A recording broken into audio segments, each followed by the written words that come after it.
siaran perdana ya antara Yoga dengan saya. Nanti akan ditampilkan bintang tamunya semua mengenai tentang teknisi otopsi yang ada di forensik ini. Oke, kita tunggu orangnya.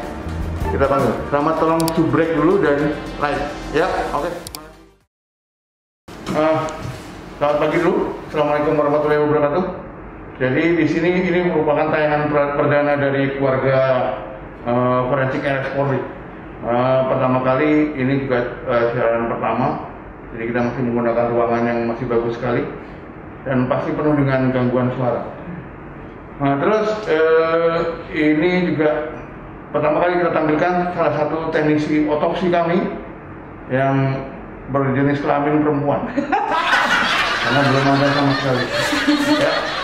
Selamat pagi Mbak Ana. Pagi dokter. Mbak Ana ini merupakan narasumber kita kali ini. Nah, tujuannya pertama adalah kita sebelum menyampaikan wawancara sama Mbak Ana dan akan nanti dijawab sama Mbak Ana, kita sampaikan dulu SBY, suara bocor dari Yogyakarta. Jadi menurut suara bocor dari Yoga bahwa Mbak Ana pernah ditawar Om Senang waktu sedang bekerja. Nanti akan jangan ini dulu ya. Kemudian menangis waktu pemeriksaan pertama jenazah. Oke, Mbak Ana, silakan. Dijawab dari pertanyaan yang pertama. Pertanyaan apa ya? Pernah ditawar Om Senang waktu kerja? Oh iya, itu sebelum jadi teknisi otopsi. Karena kan saya sebenarnya basicnya itu dari pariwisata dulu pendidikannya. Kemudian masuk ke RS Polri, ikut pelatihan teknisi otopsi sampai sekarang jadi teknisi otopsi. Tapi itu dulu waktu masih muda banget. Sekarang udah jadi materi otopsi, udah nggak ditawar om lagi ketemunya, soalnya kliennya diem, mulanya nggak ada yang ngobrol. Gitu. Kalau boleh tahu dulu kisaran berapa? ada range harganya. Pakai buku. Dan yang nomor 2 nih, menangis dulu ya? Menangis pertama kali masuk. Iya, itu karena dulu itu saya itu sebenarnya orangnya nggak jijian, cuma orangnya kasihanan, perempuan ya, jadi baper. Pertama kali ikut otopsi itu baper, jadi sedih aja gitu, karena belum ngerti, belum profesional pada saat itu, belum tahu tujuan otopsi itu buat apa, belum ngerti kenapa harus ada otopsi, pokoknya seperti itulah. Tapi sekarang karena sudah ngerti, jadi lebih profesional, udah nggak baper lagi.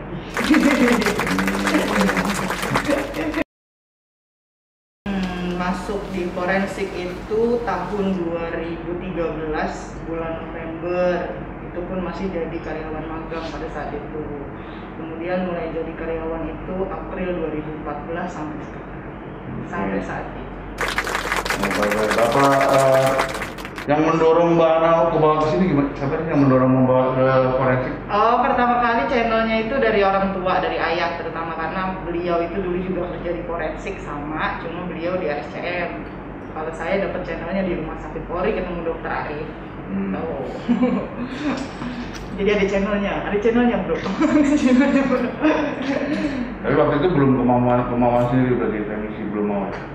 Kalau kerjanya belum ngerti dok, cuman maunya iya, karena saya itu sebenarnya dari SMP itu seneng nonton berita, tapi beritanya yang kriminal, bukan berita politik. Jadi saya seneng nonton patroli dulu. Boleh nggak tuh nyebut? Iya, jadi merasa bahwa kalau aku ambil kerjaan ini kayaknya keren nih gitu kan, karena menurut aku bisa tahu yang orang lain nggak tahu. Pada saat itu cuma kayak gitu pola pikirnya pada saat masuk, tapi sekarang udah ngerti dan memang kayak gitu kenyataannya. Yang membuat Mbak Ana memang kepengen masuk ke forensik. Iya. Sebagai teknisi. Iya. Nah terus ini kan sudah di forensik nih, sudah urusan sama Maya, sudah sudah banyak Maya tanya. Tanggapan dari suami dan keluarga bagaimana? Kan Mbak Ana perempuan di sana. Kalau suami dan keluarga alhamdulillah semuanya ngedukung, karena mereka sebenarnya kalau saya senang mereka senang. Suami terutama sih, mereka dia suportif banget. Dia senang kalau melihat saya senang, dia senang kalau saya melakukan sesuatu yang bikin saya senang. Dan saya senang di forensik. Jadi mereka semua dukung. Jadi nggak ada masalah. Alhamdulillah. Sampai kalau misalnya orang tua jadi almarhum juga beliau masih Iya. ada manfaatnya Mbak Ana. Iya benar. Karena selain pernikahan mayat yang pertama kali nangis ya, itu pertama kali nangis. Kemudian apalagi pengalaman-pengalaman yang pernah didapat dari Mbak Ana pada saat pemeriksaan jenazah? Pengalaman banyak sih, karena saya ilmu sih, terutama ilmu dari forensik mengenai tubuh manusia, terus kemudian fungsi dari otopsi itu apa untuk hukum positif Indonesia, karena memang otopsi itu dibutuhkan kalau pada kasus-kasus kriminal. Kemudian kalau pada pemeriksaan, ya itu sih seneng ngelakuinnya, karena ternyata baru tahu passionnya di situ setelah terjun. Ya. Sekarang Mbak apa melanjutkan sekolah ya? Sekarang saya lagi lanjutin sekolah, alhamdulillah udah semester akhir. Di mana tuh? Di Universitas Krishna Dwi Payana, fakultasnya hukum, fakultas hukum. Ada manfaatnya nggak kalau sekolah di fakultas hukum dengan Mbak Ana kerja di forensik ini? Sebagai teknisi otopsi ya, perempuan yang pertama loh. Sebagai teknisi otopsi, sekolah hukum itu bermanfaat banget, dokter, dan satu channel juga sama kerjaan saya, karena memang bekerja di kedokteran forensik itu kita banyak berhubungan dengan hukum. Kemudian dari forensik juga ada namanya medico legal, di situ juga belajar tentang hukum, channel dari medis ke hukum. Jadi kita masih satu jalan lah saya belajarnya dari fakultas hukum dengan saya kerja di sini. Habis itu ya pengalaman lain seperti kata orang-orang kalau di forensik banyak hal-hal yang di luar kasat mata ya, sampai ada channelnya sendiri tentang kasat mata ya. Nah, itu bagaimana Mbak? Sama pengalaman Mbak Ana sendiri gimana? Ada nggak itu hal seperti itu? Selama sudah berapa tahun di sini, saya ngerasain cuma satu kali, karena kebetulan orangnya nggak sensitif sama yang hal-hal spiritual. Itu pun pas saya otopsi malam sama dokter Arif juga. Yang kita otopsi malam tuh saya lagi selesai lagi ngerapin alat, dokter lagi nulis hasil pemeriksaan, kita dengar ada orang ketawa dari arah kulkas jenazah. Kita berdua langsung dikabur. Saya pikir saya doang nggak dengar, dokter Arif juga dengar juga. Nah iya. Nanti kita berdua itu cuma sekali-kalinya. Itu udah lama dok, 2016 sebelum saya sekolah, sebelum latihan. Sebelum dokter asli ada? Iya. Kata dokter asli pantatnya pernah ditolak nggak? Itu mah bukan nama saya, itu mantri laki. Saya mau dokter Arif tuh sekali-sekalinya itu dulu. Kan dulu masih dinas malam, sekarang enggak. Iya. Pas saya masih tiket malam. Oh iya, kerjaan Mbak Ana berarti ini apa? Karena dinas malam berarti kerjaan apa nih yang ada dilakukan di sini? Selain kalau otopsi pagi ya? Berarti apa lagi? Kalau sekarang itu selain otopsi, saya juga jadi admin di sini.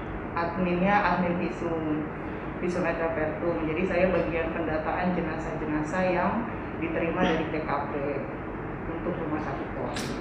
Kalau bikin visum ada hambatannya kemana? Apa yang dirasa paling berat sama Mbak Ana pada saat membuat visum? Apa ya? Mungkin itu kali ya dok. Apa ya? Nggak ada sih. Nggak, karena aku suka sih. Jadi aku merasa hambatan bukan masalah, karena aku senang ngelakuinnya gitu aja sih. Jadi kalau memang itu merasa itu terhambat, saya konsul, dapat jawabannya, jadi nggak jadi masalah. Dan selalu seperti itu berulang-ulang sampai sekarang. Jadi sejauh ini nggak ada. Kalau membimbing mahasiswa, kita kan punya mahasiswa banyak dari berbagai perguruan tinggi yang koskas di sini. Ini Mbak Ana merupakan salah satu pembimbingnya. Jadi setiap mahasiswa masuk, Mbak Ana yang menyampaikan kepada mahasiswa apa yang harus dilakukan. Nah bagaimana Mbak Ana? Apa selama mahasiswa, membimbing mahasiswa ada masalah?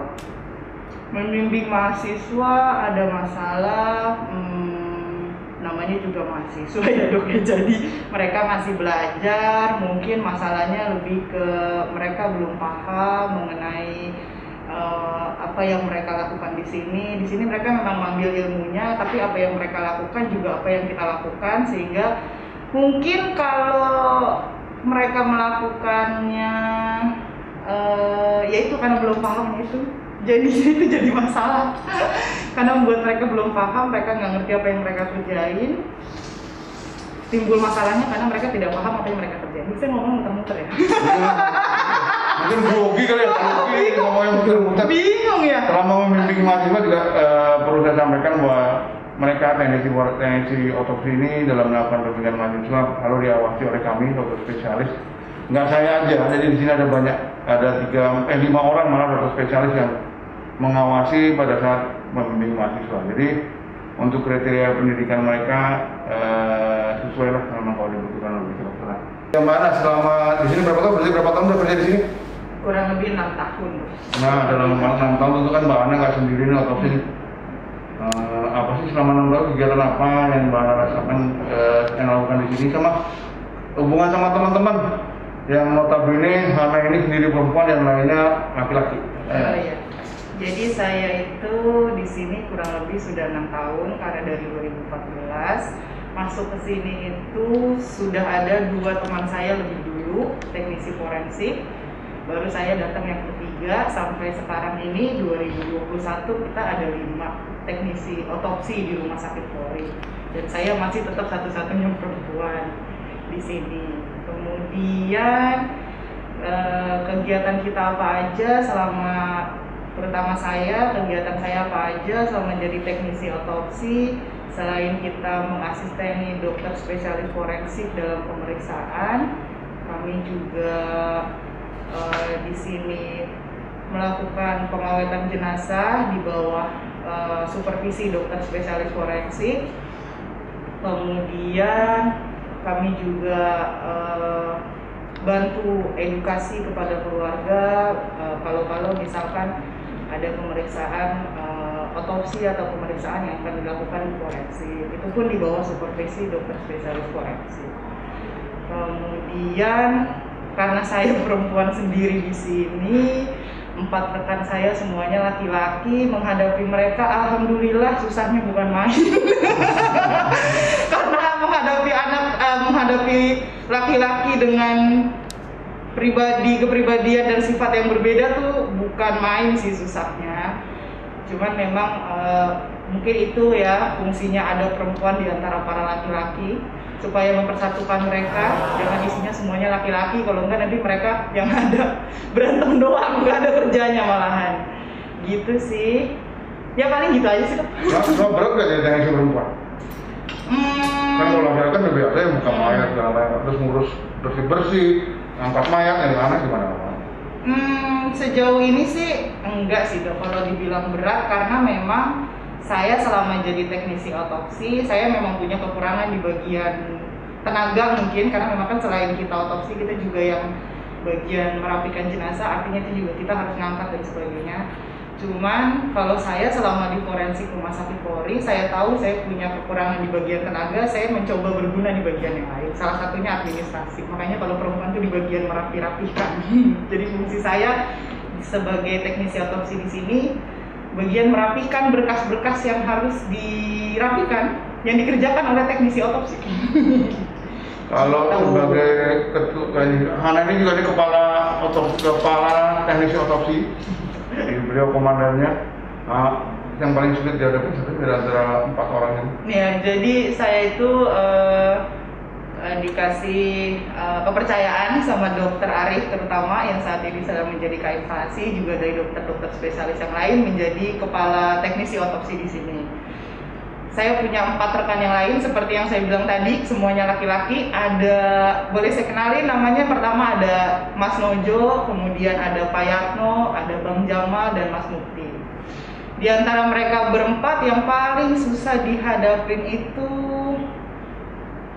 Bang Nojo kali ya. Mas Nojo. Karena Mas Nojo tuh, boleh nggak tuh ngomong dong? Karena Mas Nojo tuh orangnya lumayan keras kepala dia dibanding yang lain. Kemudian yang paling mudah mungkin ya dihadapin itu Mas Mukti. Karena kalau Mas Mukti orangnya lebih, dia orangnya nerima. Kalau dikasih masukan dia nerima. Kemudian kalau Pak Yatno juga sama, kurang lebih seperti Mas Mukti. Cuma memang usianya agak lebih jauh dari saya, jauh sekali, malah dia seusia dengan ayah saya, jadi ngomongnya juga harus hati-hati kalau sama beliau. Yang terakhir itu Bang Jamal. Kalau Bang Jamal itu mungkin bukan susah, tapi lebih ke tekniknya kali ya kalau ngomong sama Bang Jamal. Karena kalau Bang Jamal itu diajak ngomong iya tapi nggak dikerjain. Jadi masuk kiri keluar kanan. Masuk kiri keluar kanan. Nanti deh kalian ketemu sama mereka di episode selanjutnya. Ya, nanti juga akan saya tampilkan beberapa teknisi otopsi kami. Nah, nanti kita coba menggali apa yang mereka rasakan di sini. Cuma kalau menggali pribadi mungkin saya tunggu dari SBY, dari Jakarta, beritanya itu banyak sekali nanti sampai yang lebih mendalam, lebih pribadi. Kalau sama dokter-dokternya gimana? Sekarang pertanyaan ini diganti nih guys, sama dokter spesialis forensik di Rumah Sakit Polri. Di Rumah Sakit Polri itu ada 5 spesialis dokter spesialis forensik, sama kayak mantrinya ada 5 juga. Jadi ada dokter Arif, kemudian dokter Asri spesialis forensik, dokter Farah spesialis forensik, kemudian dokter Selamat Purnomo spesialis forensik, dan dokter Andreas spesialis forensik yang ada di instalasi kedokteran forensik. Kalau dokter-dokternya alhamdulillah semuanya care sama teknisi otopsi. Kemudian untuk kerjasama juga kita alhamdulillah selama ini kita baik dalam kerjasama. Kemudian teamwork semuanya dari dokter sama mantri. Karena setiap dokter beda, sama seperti mantri, beda karakter, kemudian beda sifat, beda juga ilmunya, itu berarti jadi challenge tersendiri buat teknisi otopsi masing-masing belajar menghadapi dokter-dokter spesialisnya, dan itu juga ilmu buat kita. Gitu kurang lebih. Ya untuk sementara ini udah dulu kayaknya ya.